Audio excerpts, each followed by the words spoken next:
Salut à tous et bienvenue sur la chaîne. Aujourd'hui, nous avons une histoire très personnelle à partager. C'est le témoignage d'un jeune homme qui traverse une situation difficile et il a décidé de nous parler de son histoire dans l'espoir de trouver des conseils et de l'aide. Pour des raisons de confidentialité, nous allons garder son identité anonyme. Il va maintenant vous raconter ce qu'il vit et ce qui le tourmente depuis des années. Je vous laisse découvrir son récit.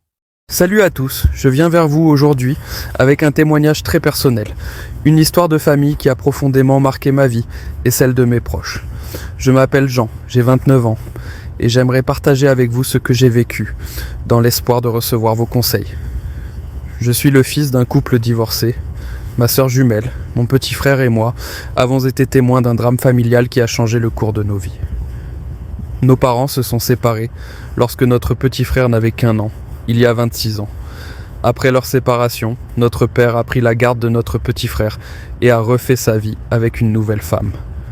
De notre côté, ma sœur et moi avons vécu avec notre mère, qui elle aussi s'est remariée.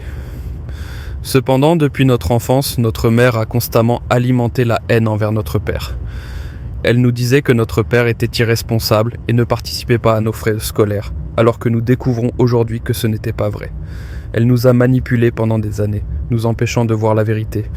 Quand notre père cherchait à nous contacter, elle et son mari faisaient tout pour l'empêcher d'avoir des relations avec nous. Cette rancœur a grandi en moi, et j'ai fini par insulter mon père à plusieurs reprises, brisant même sa voiture par colère. À 25 ans, j'ai même cherché à forcer mon père à laisser notre petit frère venir vivre avec nous. Mais il a refusé, me conseillant de demander à ma mère de lui expliquer ce qui avait conduit à leur séparation. À ce moment-là, je ne voulais rien entendre. Je croyais que ma mère avait raison. Un jour, lorsque nous avons voulu organiser le mariage de ma sœur jumelle, nous avons demandé à notre père de recevoir la dot, mais il a refusé, affirmant qu'il ne nous considérait plus comme ses enfants. Ce refus a été un tournant. Peu après, j'ai commencé à faire face à une série de difficultés. Au chômage depuis 5 ans et voyant mes projets échouer. Cela m'a poussé à consulter un guérisseur traditionnel, qui m'a révélé que mon père était très en colère contre ma sœur et moi, et que sans son pardon, rien ne fonctionnerait dans nos vies. Avec ma sœur, nous avons décidé de mettre de côté notre orgueil et d'aller voir notre père pour lui demander pardon. Mais il a refusé de nous recevoir, pensant que nous venions encore le provoquer. Nous avons également essayé de discuter avec notre mère, mais elle a nié les faits et a continué à insulter notre père. À ce moment-là, j'ai décidé de mener ma propre enquête, et par le biais d'une amie de ma mère, j'ai découvert que c'était elle qui avait trompé notre père avec son mari actuel. Ils ont été surpris par notre père, qui a failli être empoisonné dans l'incident. Cette révélation m'a bouleversé et fait regretter toutes les confrontations violentes que j'ai eues avec mon père. J'ai fait part de cette découverte à ma mère, qui a reconnu les faits, mais elle n'a montré aucune forme de remords. Depuis, notre père refuse de nous parler et nous menace d'appeler la police si nous revenons chez lui. Il m'a dit que sans son pardon, ma vie et celle de ma sœur ne s'amélioreront jamais. Aujourd'hui, je suis perdu. Mon père a les moyens d'aider sa famille, mais il me refuse son soutien et je ne sais pas comment me rapprocher de lui pour lui demander pardon. Je ne connais même pas les membres de la famille paternelle qui pourraient m'aider à rétablir ce lien. J'ai besoin de vos conseils. Comment puis-je approcher mon père et lui demander pardon pour tout ce que nous lui avons fait ?